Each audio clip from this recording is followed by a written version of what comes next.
entire course and run sessions. We invite the build students to come in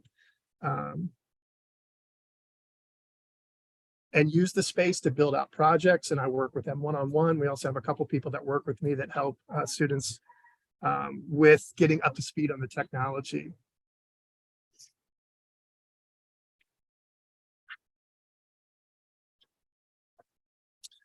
Just a funny little quote that I had from one of my workshop attendants.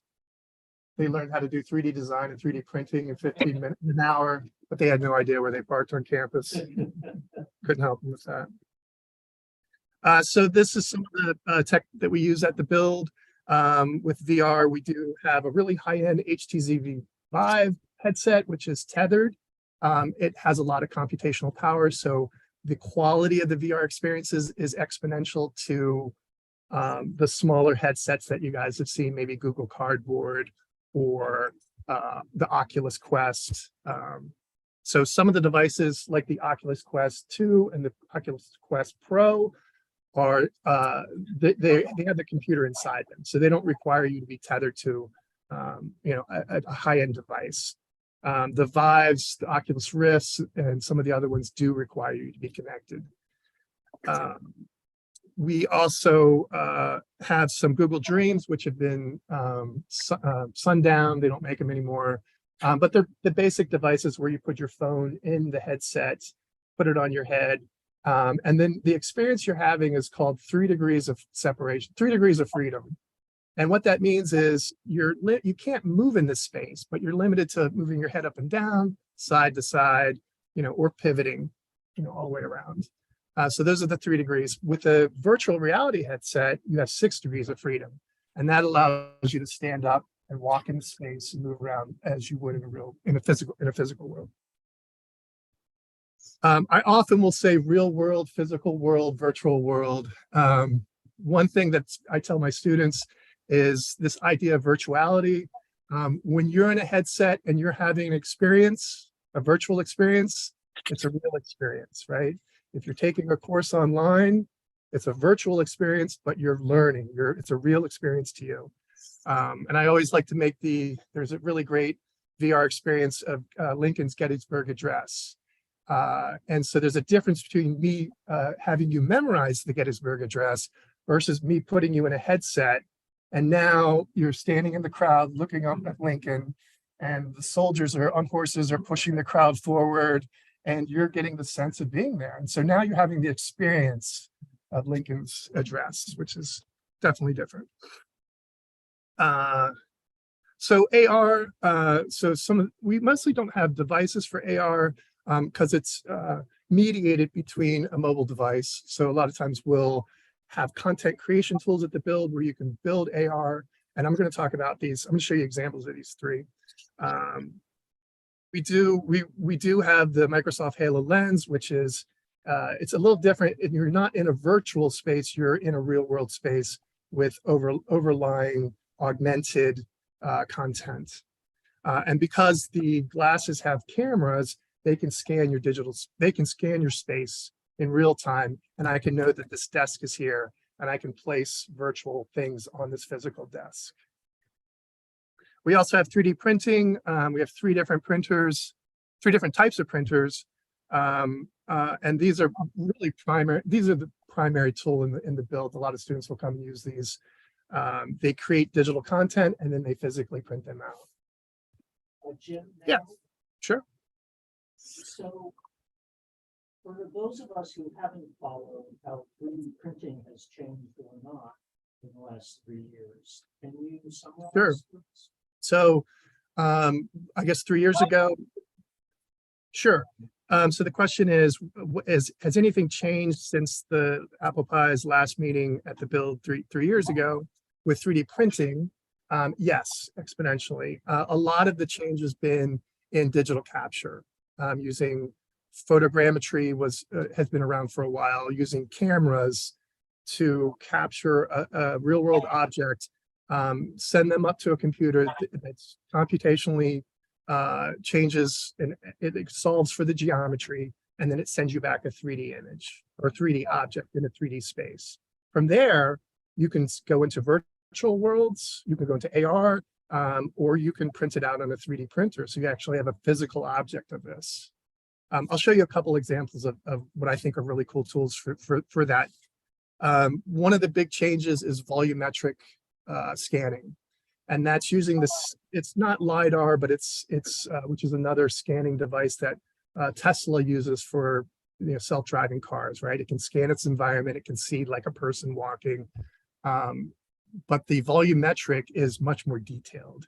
And so that's, I'll talk a little bit about, that's what Facebook is doing with the metaverse. If the metaverse dies today, there's so many other tools that'll come out of his billions of dollars that will benefit from, and volumetric scanning is one of them. It's amazing. So we do 360 video production, which is kind of like the foundation of 3DOF, 3 degrees of freedom virtual reality. So there's a lot of content out there that's 360-degree content where you can just sit in your chair and you can experience documentaries, demos, how-tos. It can be immersive because it can be annotated and interactive. So you can push buttons and you can go to a new scene. So the idea of making movies in 360, it changes the language of film because we're so used to it being linear, right? Now we can jump to different spaces and build out these different types of stories. So students have to rethink this concept of, how do I produce a documentary in 360? And so we had 360-degree storyboards where they can sort of write out, and they got to think about, well, how do I get my viewer who can now look anywhere? How do I direct him to this position? And so they use little different cheats to get that done. There's a great app by New York Times called Within. It has a ton of 360 video content. If you were just to get a Google Cardboard, throw your phone in there, you could have that experience. Very cool stuff. So we do have the 360 video cameras, and I do workshops to teach them how to do 360 video production.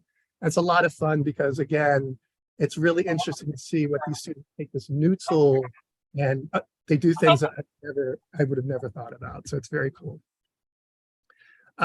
We hopefully will be getting more semi-immersive technology, which deals with haptics.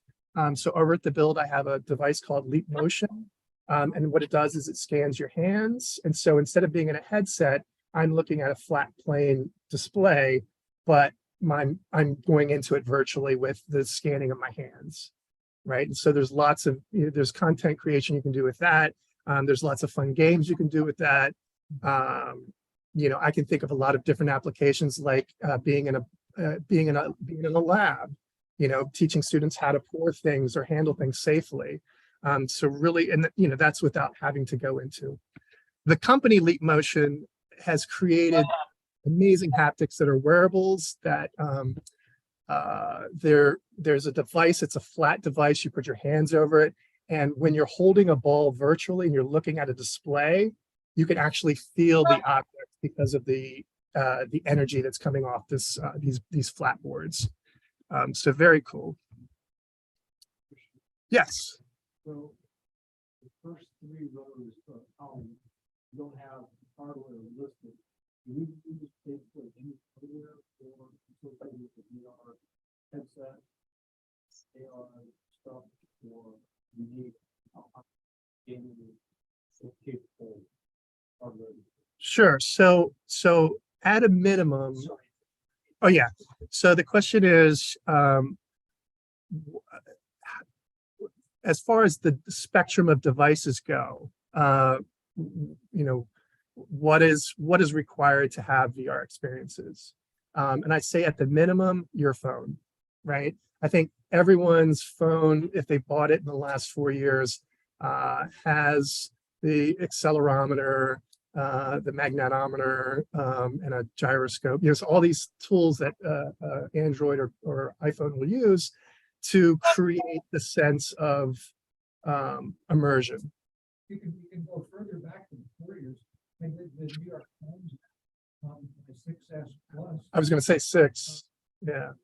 When the apps first came out in the global part. Yeah. The 2 scenarios I did find scenarios were amazing. Yeah.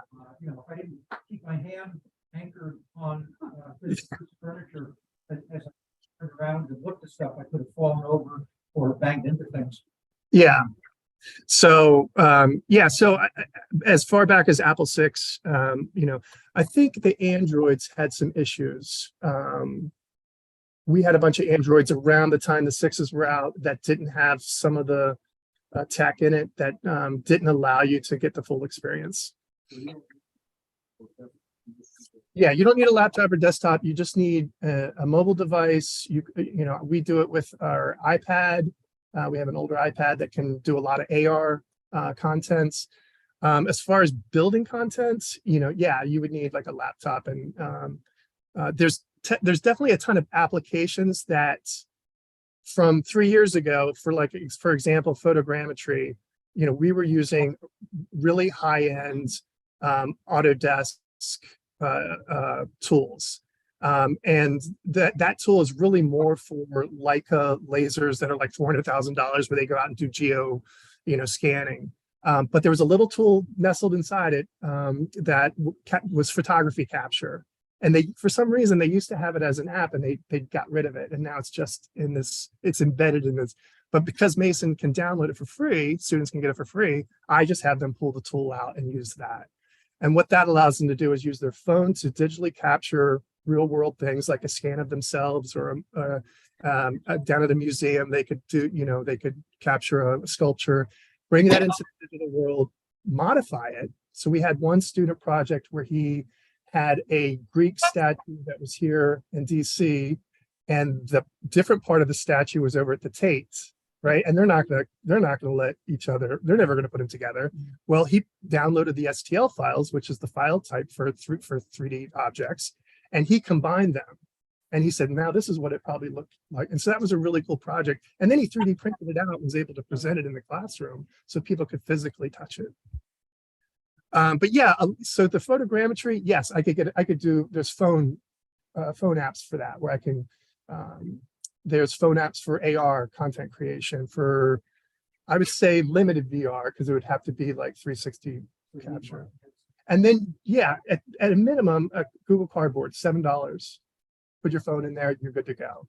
There's, and I have this in my next thing I'll show you, so you can see what they actually look like. There's another one called Merge. It's a little more expensive. It's $59, but it's in between sort of an Oculus Quest and a Google Cardboard.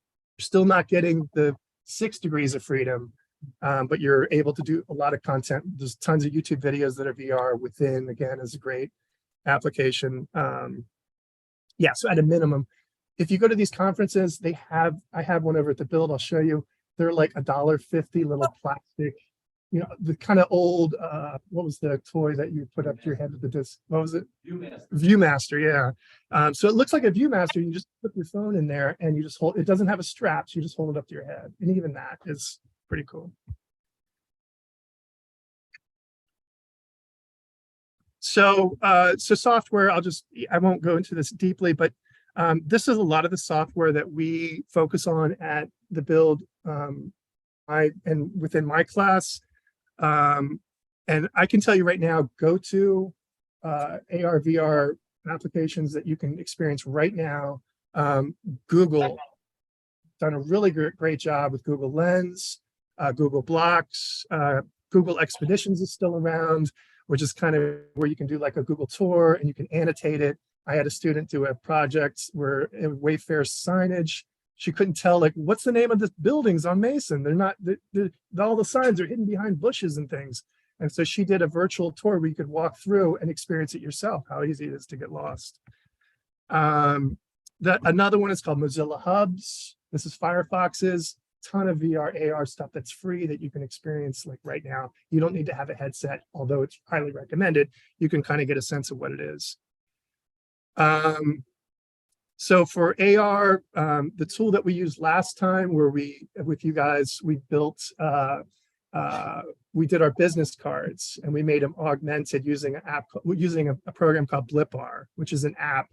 If you do Cracker Jacks, we all remember there used to be a toy in the bottom. Well, guess what? Now there's an AR game at the bottom and it's a sticker and you pull it out and it works just like a QR code, but the target is an image. And when you put the app over top of it, it creates the game pops up, and then it's like a baseball game. It's different each time. So there's Snapple. They did a marketing program. They did a marketing in magazines where the image of the Snapple was a blip, which is what they're called. And it's basically like a QR code. It's a marker. You put your phone over it, and all of a sudden your phone now augments the Snapple. And like, I think a band comes up and plays a song, and there's other things you can touch and click. And these things are really easy to do. So BlipR, ZapR are the two mobile devices that are easy to create content.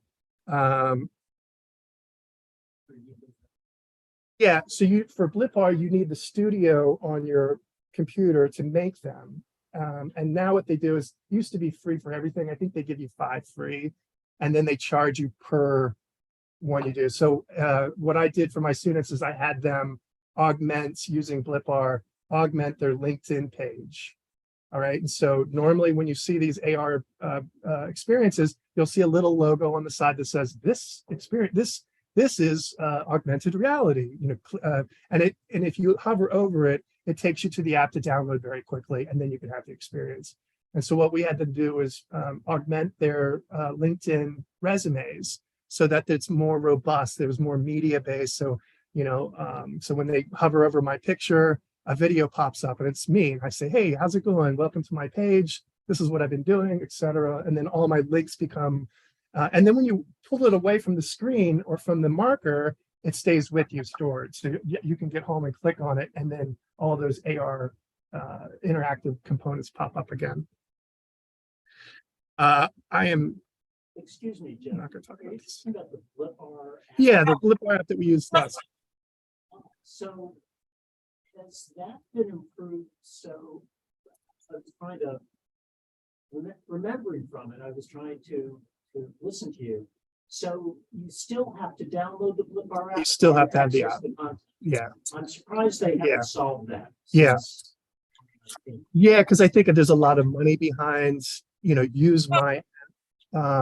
I think the closest thing that gets around that is Google Lens, and I would recommend everyone downloading that today and having it. There's so many things you can do with it. There's Google Translate.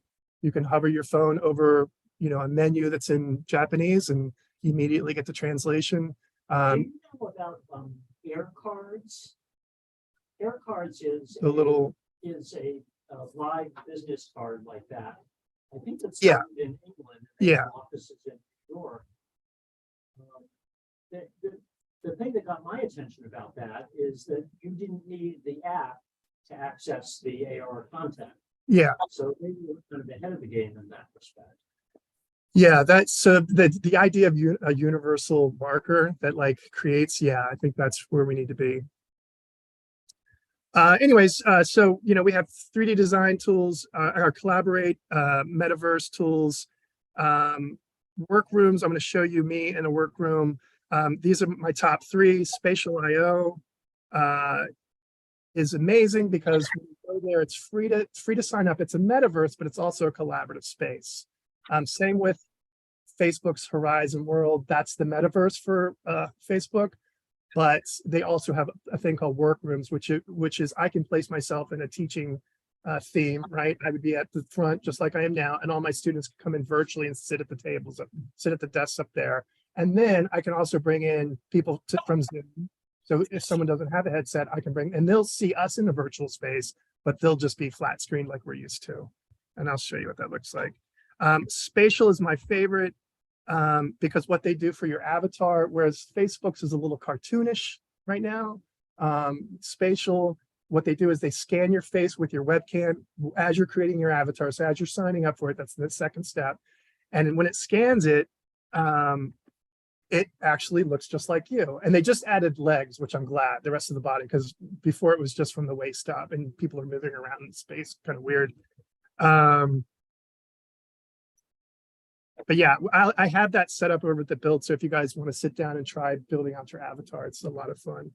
But what's nice about this is it looks like you. When you move your mouth moves. There's some facial expressions it can capture, not many, just because they're using the webcam and they're not using an actual face tracking sensor or eye tracking sensor. But it does give you that idea of presence, right? We're in this collaborative space. And then what's neat is, remember those 3D objects I told you about?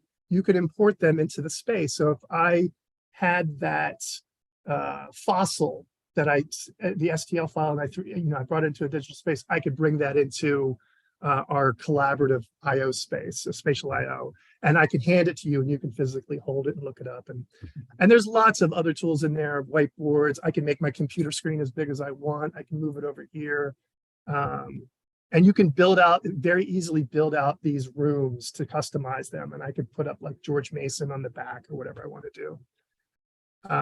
That's kind of that's my big plan for next summer, is to build out a George Mason digital twin, which would be the build, right? So we have a virtual build and then we have a physical build. All right, and then just to end up with this, so digital capture photogrammetry is that concept of using cameras to digital capture things. And then Autodesk Recap Pro is the program. It's very expensive, but inside that is the tool Recap Photography. Okay, so these are some of the workshops that I do, immersive tech for educators, where I just show them here's why and how you should be using these tools in your classroom. I also do introduction to 360 video, which is a lot of fun, and students create the 3DOF videos. And then the new one that I'm doing right now is virtual learning in the metaverse, where we actually meet in the digital space and we look at how can you use that to facilitate a course or teach online. I'm really surprised that through the pandemic, more courses weren't being, like, this tech wasn't being pushed a little more. I think people were like, what, I got to learn Zoom? That was like enough. Now that they, to ask them to use this kind of technology might be a big push. But and then again, AR VR for active learning, just how they can have their students use it as an immersive tool just to engage them. It's always a lot of fun. And then the 3D printing course. So these are just some of the different courses I've integrated with. You can see it's varied. There's art courses, there's contemporary health course. There was a museum course where they went down and tried to solve problems. If you were a docent, how could you use this technology to either educate your clients or solve problems? And then there was an engineering course that we did. And then these are just some collaborations. I've collaborated with the Mix, the Sim Lab. I've recently been doing some stuff with C2 Technologies. I don't know if anyone knows Dolly Oberoi. She's on the board of visitors here. It's a defense contracting company, so it's kind of hard to get students to go intern there.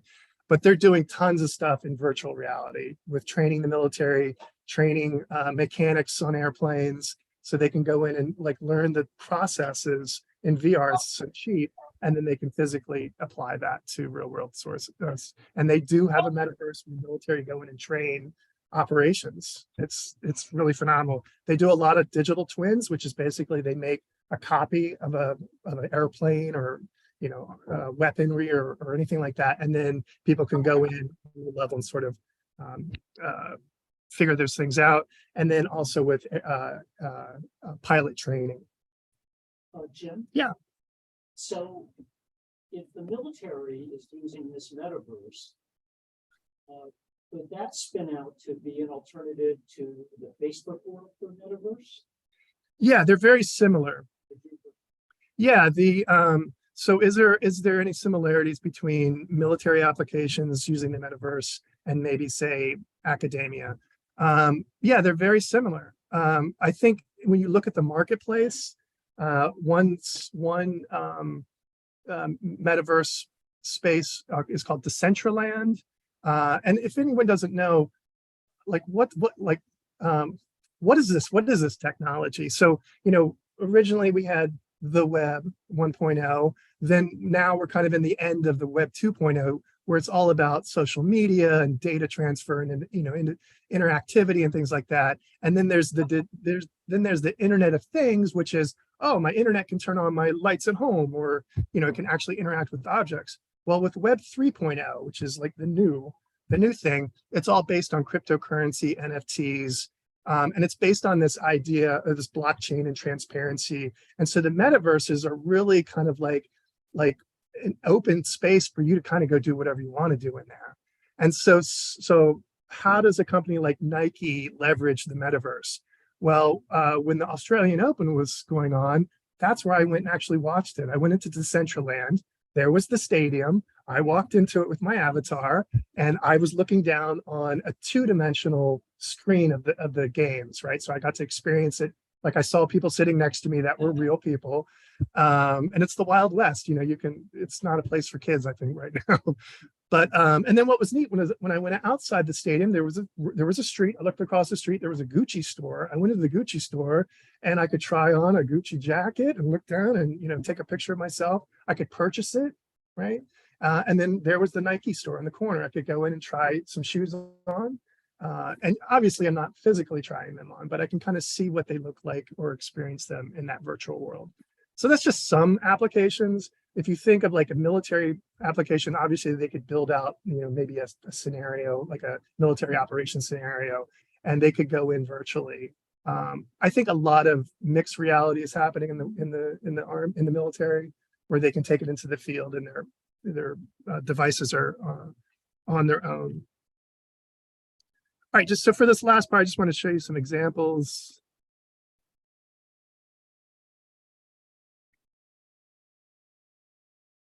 Get out of here.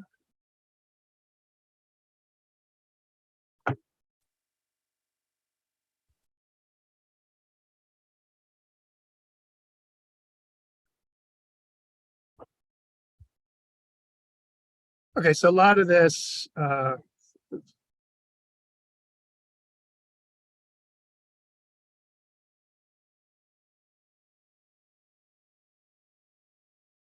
to share these presentations with you guys. I'll give Jonathan the links and he can share it out to the group. There's a ton of resources in here, links to great tools, lots of video content. So anyways, this is the mix. It's now moved across the street into the New Horizon building, but they're mostly makerspace, but they do have VR, AR content where you can go experience in them. And then we're in the Johnson Center. And again, it's mostly 3D centric. So get down here, and it's just I've already kind of gone over this stuff, but okay. So here's just some reasons why I will tell faculty this is such a great tech for their courses. This especially with online courses where you have students from all over the world that have language barriers. If we go into spatial, or if I go into Horizon workrooms, I can make everyone translate to English for me. So if there's a Japanese student, I'm only hearing them in English. It's real live translation. There's this idea that our avatars, we can make them look like, if you didn't see my avatar, obviously I look like 30 years younger, and that's the beauty of working in VR. I can do that. So this is just the continuum. I usually talk, we talk about, the traditional analog 2D video and pictures from when I was a kid, all the way up to the more immersive 6 degrees with head tracking, locomotion, lots of sensory inputs, right?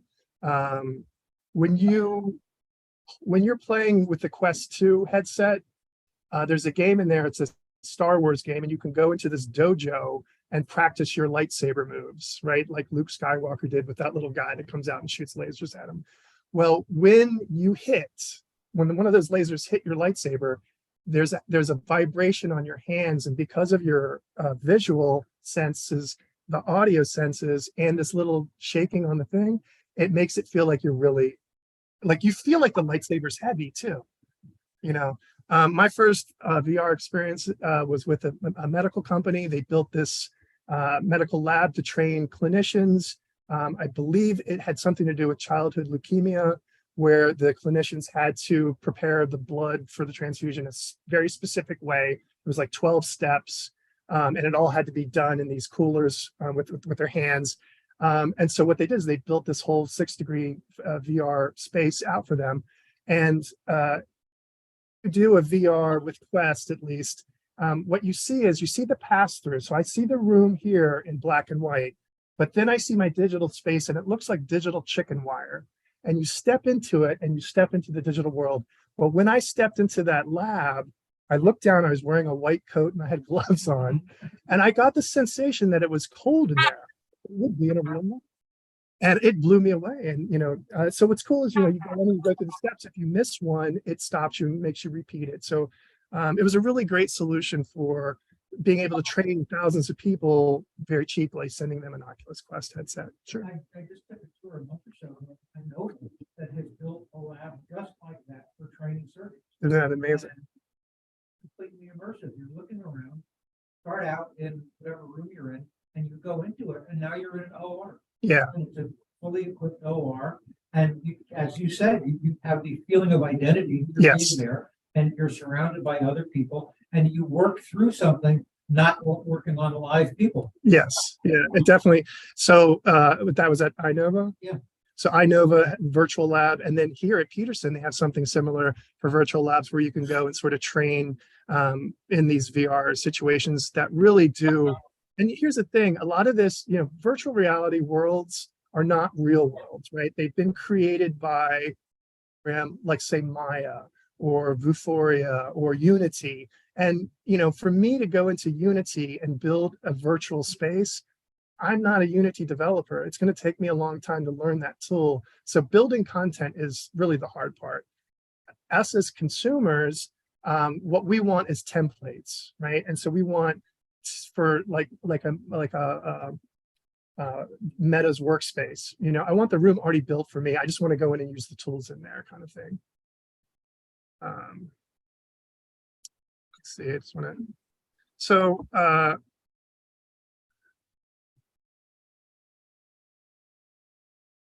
Jim? Yeah. May I? Yes, definitely.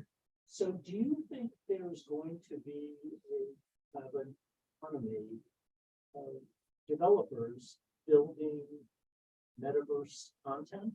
Absolutely. So, Sorry. yeah.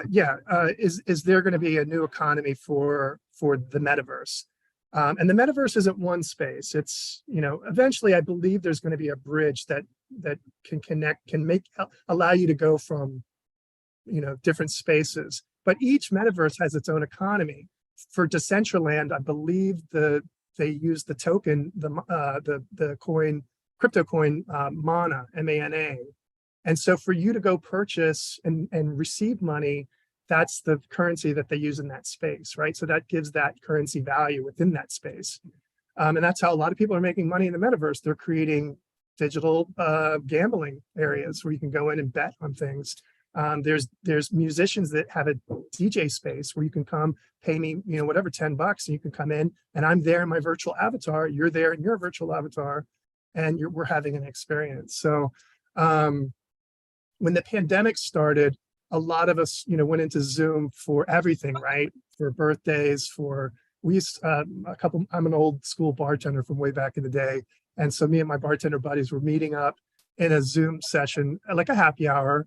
And we had fun with it. And we, I think we had it actually live in Wuhan, and we had like weird things on. But then we moved into a virtual space, right? And some of us had headsets and we would meet up, and so it kind of changed. Being in a Zoom, it's even using Zoom for education. Like when I have students come into Zoom, it doesn't feel like we're in a classroom because I use this, for the Seder dinner, and I use this for, my happy hours. But there's a new tool called Class for Zoom that lives on top of Zoom that puts the person in the podium at the top. You can see all your students. You can see whether they're active or not. And it's all this classroom management stuff. So I think just so it's called high flex. So before it was hybrid courses, right? Well, now there's this idea of high flex, which means I have some of you here, with some of you up here virtually, and you can choose to come physically to class or you can come virtually. And I think this bridge between the synchronous and asynchronous is happening not only in education with coursework, but also in other areas with the metaverse. I think that's where it's eventually going to go.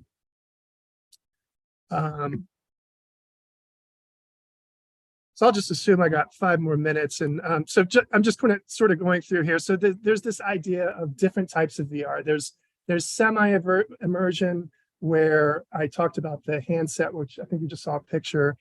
Semi-immersion, which is, you go into a physical flight cockpit, but virtually you're seeing, images of you flying. So there's this, you're not fully immersed, but you're still having those experiences. There's I can just show you this video. I don't know if it'll play, but let's see. Yeah, no.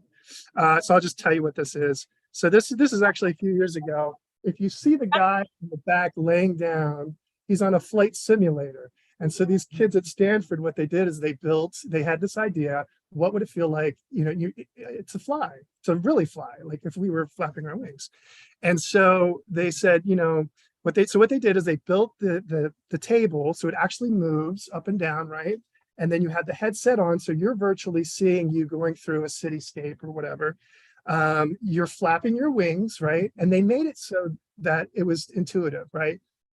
When you're in your dream, no one teaches you how to fly, you just fly, right? So they figured, well, let's make it easy. So you just do this. There's a fan in front of you. So as you pick up wind speed, the fan blows over your face. Right below, there's an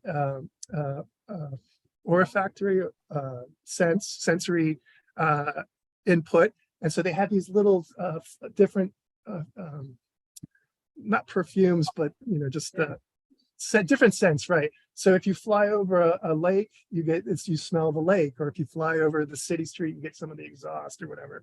And so it's really playing on all these senses, right? To capture this.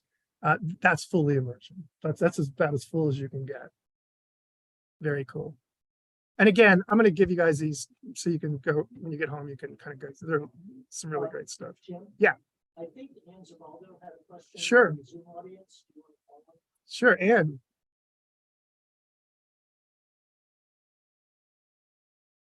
Thank you for this presentation. And I think of things like applications for people with disabilities, people who are quadriplegic. So, it'd just be pretty awesome to do all this. And I'm also, while you were presenting, all of this is completely fabulous. But as you were presenting, I was thinking about our former a grant recipient who's working in the issue of disinformation and misinformation. And I'm looking at all this stuff about, you can redo like an airplane and show mechanics how to, how to fix the airplane and sitting there. And you can also show them how to put a bomb in there. There's a significant, I think, security risks here. And I wonder if you can address this. How is this being addressed in places like the metaverse, et cetera? Sure.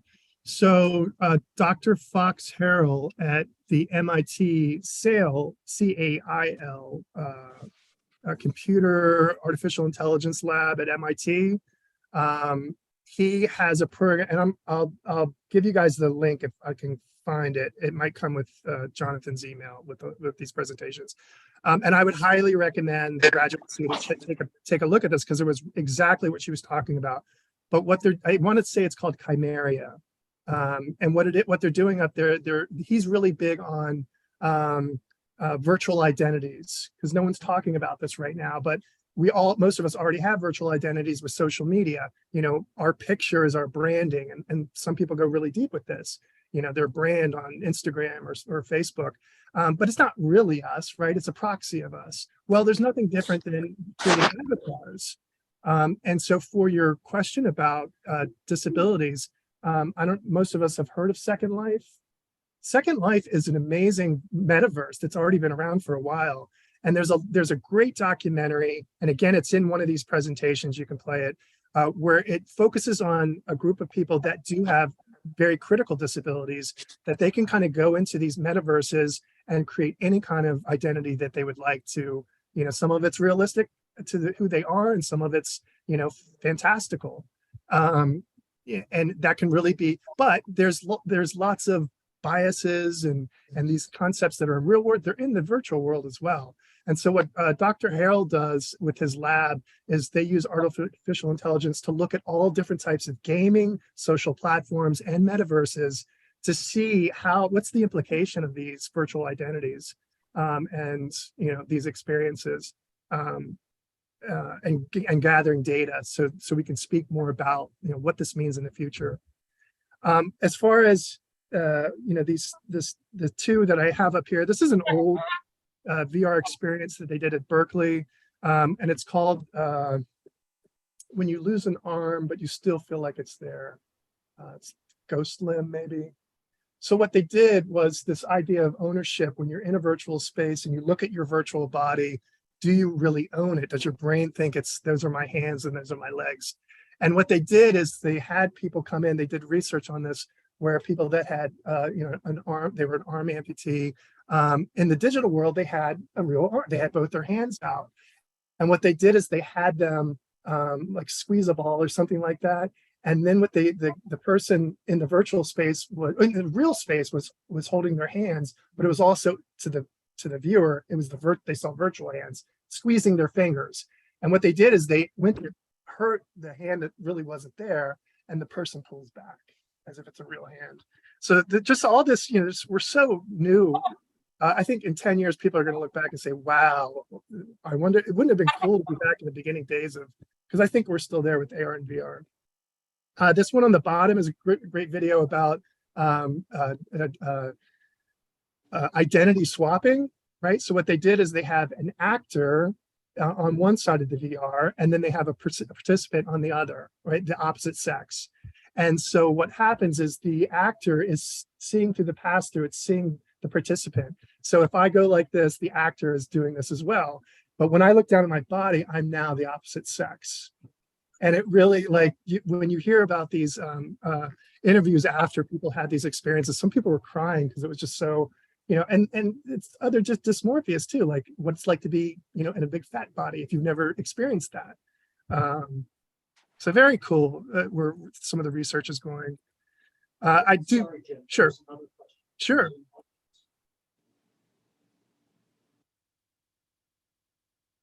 Joe Henry.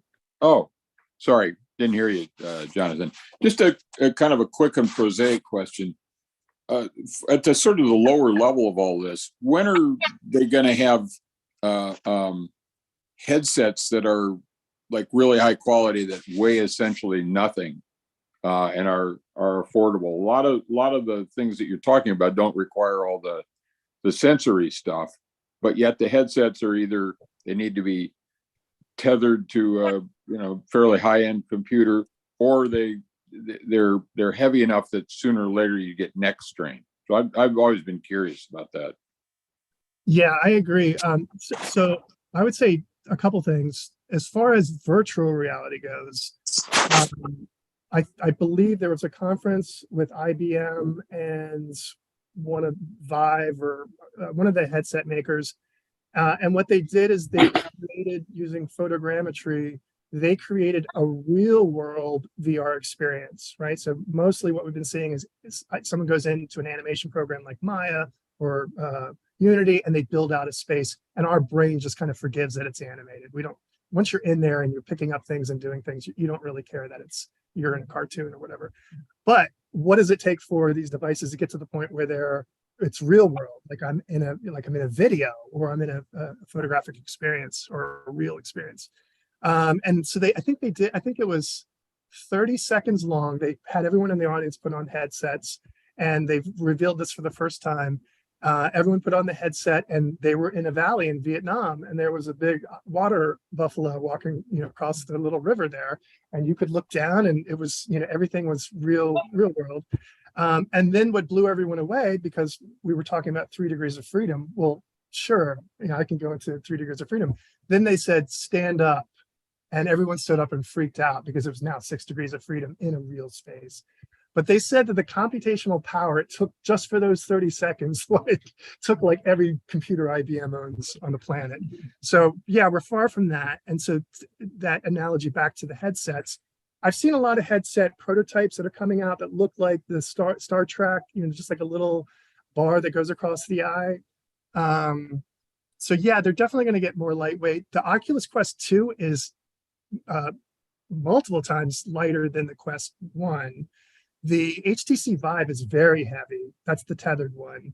I think it was IBM again, did a glasses, kind of like your glasses, just regular glasses. And what they did was they said, this is more mixed reality or augmented. But they said, look, if you look at that picture I had of Iron Man, where he's like doing all these things in his headset, no one can do that. That's just too much data coming at you. So what would be the things that you would want to see in a glass? And so what they did is on the bottom part, like bifocals, there's lasers that actually print the image on your eyeballs, which is really weird. And it's just minimal data. So it could be something like a text, or it could be directions, like take a left here, or, it's 53 degrees outside. And for you to see that content, you'd have to lower your head, then you could see it right in your view, and then you could pop up. So it'd be more like data. Useful for my reading glasses. Exactly. Yeah. You get a little ping, someone's texting you, or you got a phone call. So I believe it's going to be interesting what kind of headsets come out in the future. The Oculus Quest Pro, which just came out, it's $1,500. It has facial tracking and eye tracking. And so it allows you to do more sort of like facial movements and create content where, if you're in a metaverse, I can see someone's face smiling or being angry or upset, and get more of that presence. But I agree. I think the tech really needs to catch up. And I used the analogy earlier about color TV. When color TV first came out, when was that, early 60s, maybe late 50s. There wasn't a lot of content. I mean, back then there was only 3 TV stations, right? There wasn't a lot of content for color TV, and most people couldn't afford the new color TVs. And so who was going to build content for that if there wasn't a lot of users? So it took a while for the tech to catch up. And then once it did, the TV sets came down in price and got better and lighter, and the tech, more detailed. And I think the same is going to happen with AR. I really believe AR is going to be, it just seems more useful for everyday kind of things right now. I have an AR app, and my 2 favorite, Stargazer 2, definitely download it. It'll ask you to pay for it, but you can actually just say, I don't want to pay right now, and you can still use it. It has a gyro, I can hold it up to the sky, and it shows me not only where the stars are, or what the names of them are. It can also sort of point out what the constellations are too, and it shows you like an image of it. It is awesome. I had never actually visibly seen a couple planets in my life until I got this app. And me and my daughter, who's 10, went out, and sure enough, we could see Venus, and we could see Mars, and it was the coolest thing. The second one is Google Lens, because I love to go out. If I'm in the woods, I can hold it over a plant. It gives me the name of it, things like that. Is Google Lens in the iOS App Store or Yeah. in Google Play Store? It should be, you can get it for the iOS. I think it's packaged in Google or Google Home, and then it breaks up and you'll see Google Translate. Google Tour, Google Maps right now has a beta where it has AR, and you can hold your phone up and it shows you like a sign that goes, so it's augmented right now. And so you can see, like, take a right here on this street. So you're seeing a live feed of your what's in front of you, but you're also seeing kind of like a heads up display. I'm running way over, but I'll keep sharing if you guys want. Anyone has any questions? Live audience for Jennifer? I've got a question. Sure. Our Zoom pictures are pretty dull, and sometimes we don't want to actually get on Zoom Live because of hair or something else, right? So how do we put some AR into our Zoom picture? Sure. So I use mine, and I know it just kills my boss every time I come into a Zoom space, and I have my digital avatar, and he's like, Jim, can you just come in as a real person for once? But what happens is people say, hey, what is that? What's that? And then I get to share, get to turn someone on with it. So I have a couple stations set up at the build for those who want to come over. Ready Player Me is probably my favorite avatar builder. You can either send up a picture, or it'll use your webcam, and then it'll translate you to a digital avatar that's like, it's almost like a, not a cartoon too much. it's built into the Google app. Okay, great. Yeah, yeah, So when yeah, you yeah. focus the Google app on something, it opens the Google and. Oh, perfect. Yeah, yeah. Yeah, definitely. So Ready Player Me, and then what's nice about that avatar is you can bring it into other applications. So this is the course I teach, INTS 249. So when we talk about virtual identities, I have all my students use whatever tool that they want to create a digital avatar. And I say it can be exactly like you, or it can be, as fantastical as you want. So I let them use Roblox, which is very cartoonish. Bitmoji is another one that a lot of people like to do. It's also very cartoonish. Ready Player Me, I think, is really good because you can change the hair and the clothes and all that stuff. It's another one. Do you have can- an example of what it would look like? Yeah, yeah. Here, let me. Okay, while I'm looking this up, two other applications I think you guys would really enjoy if you want to do AR experiences today. It's called Jigspace. It's an app that you download from the App Store. It also has a desktop version where you can go in. There's tons of digital AR content in there that you can pull out, and you can look at like an AR experience of a turbine engine, and it breaks it down for you, and it like lives on your desk or wherever space you want. So that's Jigspace. That's a really great one. Sorry, what was the name of that, so we can put a link in? Yeah, Jigspace. Jigspace. Jigspace. Jigspace. Yeah. Yeah, for some reason I couldn't get into the App Store while we were in here.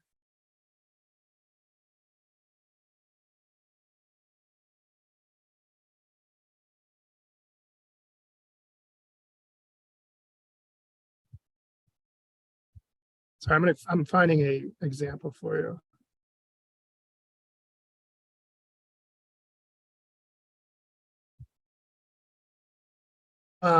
So what I had students do is there's another program called CoSpaces. It's an AR building app. And it does use coding, but it's like coding if you've ever done like Scratch or Sugar or Turtle, where you're just really basic codes and you're kind of plugging them in like a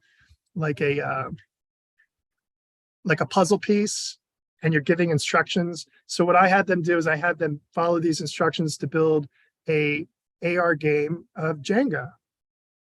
All right, so let me just slide down here and I'll.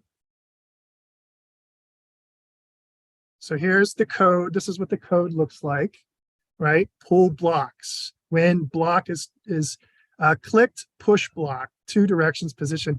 And, a lot of them don't really understand what's happening here, but it just gives them an entry level of this is what code looks like. And, if you want to learn it, it's really not that hard. And there's lots of programs that do this. And so they go in and they create their own. It's really easy. I'm happy to share this with you guys too. You can see it's a lot of steps, a lot of room for failure. But then once they get the Jenga build, then they bring it onto their phone app, the CoSpaces phone app, and then they can share a link with someone and they can say, hey, let's play Jenga. And then we can play Jenga right here in the classroom. And you can push the blocks out. I played it with my daughter out in her backyard with the dog running around, jumping over the Jenga pieces. So just a lot of fun, just to give them an introduction of how, what they can do with the tech.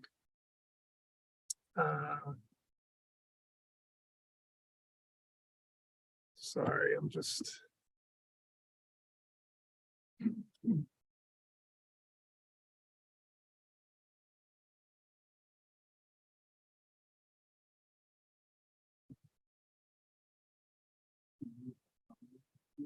Stargazer 2.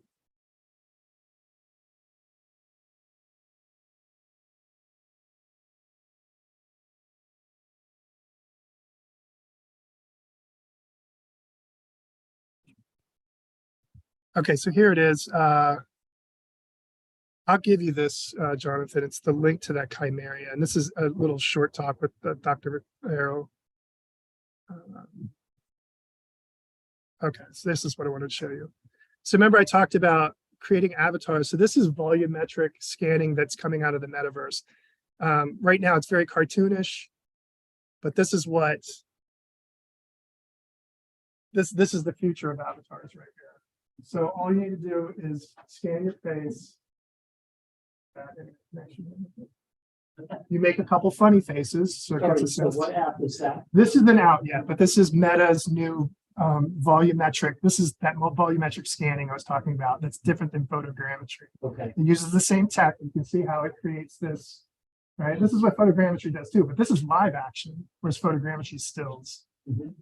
And then there you are virtually, and you're able to come to. And because of the new headsets, they can track the eyes and the face. You can see she's making lots of facial gestures. So this is what they just showcased this year at their Apple at Meta's conference. I guess it's going to be called Instant Codec Avatar, and I'm sure it'll cost the money.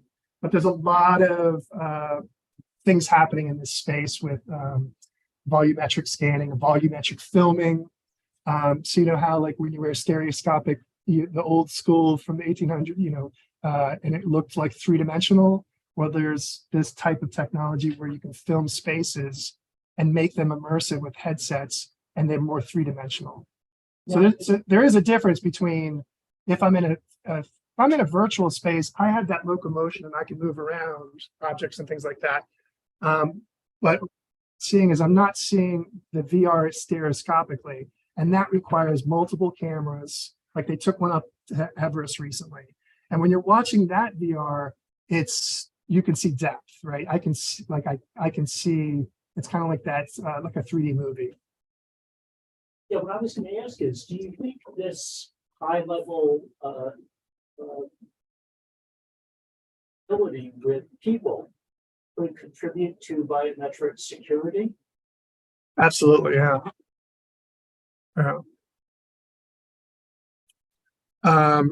Here's another fun one for avatar people. It's called Vroid Studio. And what's really cool, there's a new, I don't know if anyone's heard of this, it's called VTubing. And this is where you take digital avatars as your YouTube personality. And so there's a bunch of these people out there right now that are doing anime characters, they're doing animals. There's a guy that's a raccoon. And he's he's vlogging, right, on YouTube, but he's an avatar. And so there's you can see that there'd be a lot of fun people wanting to create characters that interact. So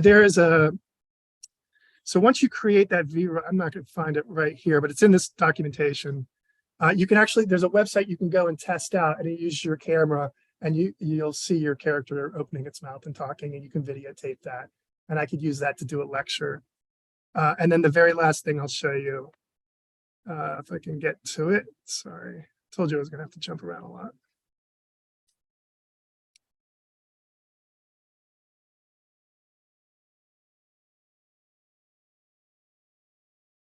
So if anyone has any questions for me while I bring this last piece up.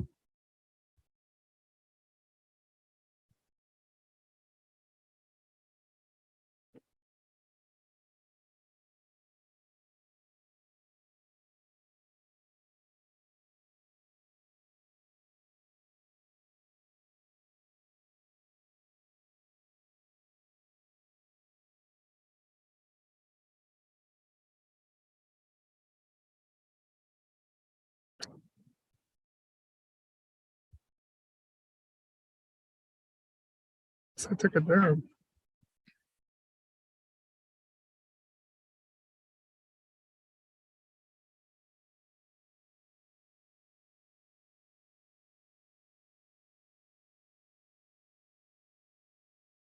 Oh, here it is. Okay, so this is me giving a lecture in the metaverse in Meta's workspace. Make this big for you.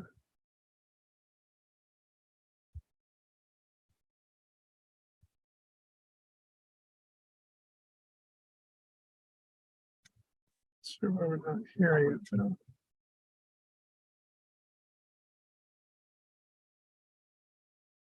So my volume's not working, but if you look, so this is just, this is Kaltura that I use as presentation. But this is me sitting at the desk. This is my avatar speaking. So for some reason they don't have cameras. So not that they did because a lot of their so, but you can see I created that avatar. It's figuring out it's hard creating avatars. And I'm in this, cabin by the lake, who knows where, and I'm hearing the birds outside, and I'm feeling that space. If I can look all around. This is my desk. So what's really cool is this is a virtual desk. So I'm at home and I'm sitting in front of my coffee table. I'm going to put the headset on. I can mark out my physical desk, right? So this desk virtually, I can feel it this. And then you can see here, open up menu.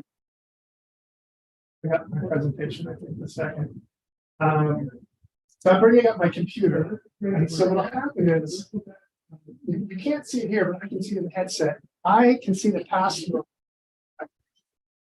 I wouldn't want to do that. But everybody popped up, right? That's my actual physical computer screen. Smaller. And this is my office. Now I can change this to a lecture space like this. It could be a round table where I just have a few students sitting. And so what I decided to do was put, that would be my storage. Would have been able to have a lot of fun, but here's the downside. They keep pitching, work in the come work in the metaverse, get things done. No. Right. So how do you stay in I want to be in there for a couple hours? I mean, an hour is a long time to be that's it on in the first place. Yeah, I still think a lot of this part is a little gimmicky. If there was a bunch of people in different states and places, I would prefer this to absolutely. If everyone had a headset, it'd be more fun and engaging. And then spatial I/O is much different because it's actually real people. And there's more collaborative tools like there's sticky notes and you can make them big, huge, lots of different things you can do in the spatial space. But yeah, we'll see the feedback I get from my students. Because the other thing too, this is my point of view, and I kept looking, oh, it's hard to watch.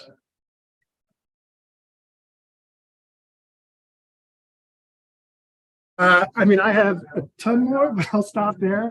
I appreciate you guys. Just let me know. Two low-tech experiences that I've had. Love to see extrapolated into the kind of technology that you've got. One was at a shooting range out in Manassas, where after firing a real weapon, I went into their simulator room. And so they've got a full wall, and I've got a pretend gun, and I'm shooting at things that I'm supposed to get, not shooting at things I'm not supposed to get. And it's all reacting in no person, but nowhere near what you're describing. And the other was years ago, I took the Fairfax County Fire and EMS Citizens Academy and got to drive a fire engine simulator. The screen in front, and the goal is to drive as fast as you can, not kill anybody, and not roll over the fire engine. And so,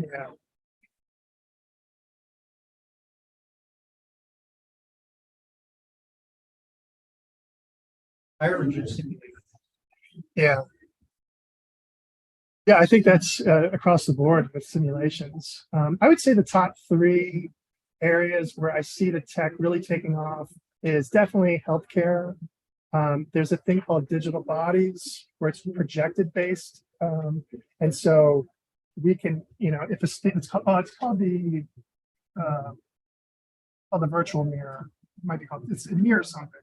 And you basically, it's like you're standing in front of a mirror and all of a sudden your anatomy is projected on your body. right? And so, you can kind of look on your own self and see pull off these different layers of, let me see the muscular, let me see the skeletal parts of my body. But yeah, healthcare, education definitely, and then I'd say the third probably engineering, like building things, and lots of different applications with collaborating on physical things in a virtual space, because you can get a lot of people in the room pulling apart virtual things. So this is a clip. I usually like to play it. It's all augmented reality. It's kind of like this guy made this film. It's hyper reality. I kind of see the world going this way right here, which is just this overload of data. And in the video, the woman keeps getting this phone call from some government person who's telling her that her virtual identity has been hacked and she's got to reset it, and she's going to lose all her stuff that she likes to augment. But you can see a lot of this is marker list based, so it's probably especially the mapping stuff on the street with the lanes changing colors. She's probably wearing a headset, so she sees, you can see all the marketing stuff like, hey, buy me here, this is on sale. Kind of like the Tom Cruise movie where he was walking down the phone, the ads were talking to him. I can totally see this.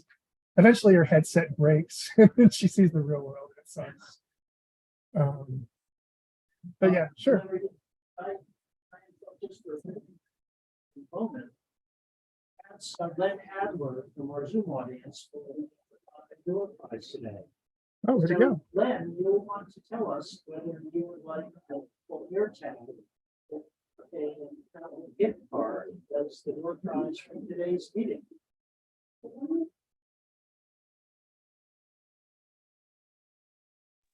Can you repeat what Jonathan said?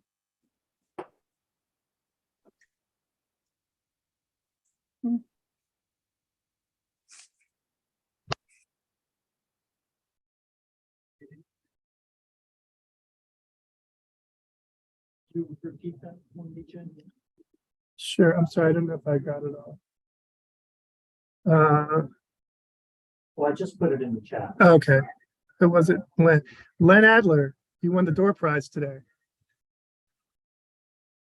Check the chat.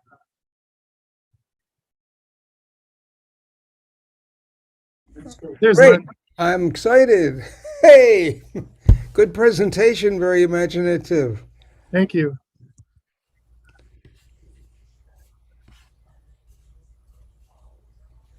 Yeah, any other questions? I think Larry had one. I think we ought to give him a round of applause. That was a lot of work. Thank you. You're welcome. Thank you. Yes. Yeah. So there's a new show on Amazon called Peripheral, where they use headsets to communicate with the future, or the future's communicating with them in the past to try to change the outcome of things. And so they use a lot of this. Well, they have like instead of an avatar, they actually build an AI kind of like a person that you control from the past using headsets. That's really great. So, folks, I want to let the remote audience know that after a bit, we will recess to Jim's lab, demo department.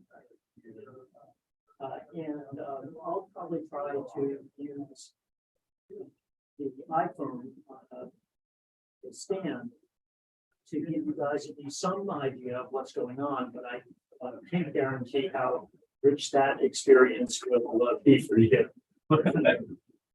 So,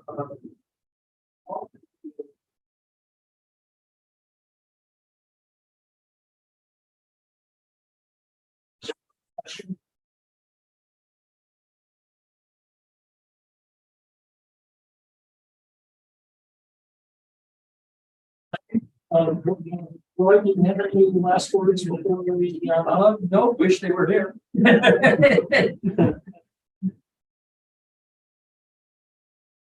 Well, Jim, thanks so much for Sure. the presentation. Absolutely. We look forward to the demo part. of Sure. this. Yeah.